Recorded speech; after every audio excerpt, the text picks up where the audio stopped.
Hey, if you want to connect Google Pixel Watch 3 into the Wi-Fi, so first of all, you will have to open the settings by clicking on this button, and now keep scrolling until you find a settings icon. It's located right here. Then all you have to do right now is just open the connectivity. Next, we have to go for the Wi-Fi, and we have to turn it on with this switcher.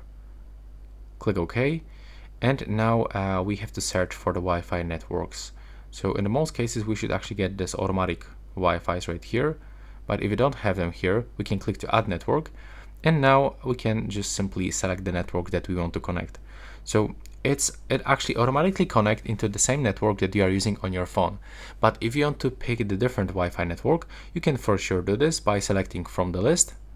And then you can enter the password on your phone or on your watch. That's your choice. And now you can use your keyboard to enter the password and click here to confirm. And that's how we can do this right now. Please subscribe to get more information about Google Pixel Watch 3.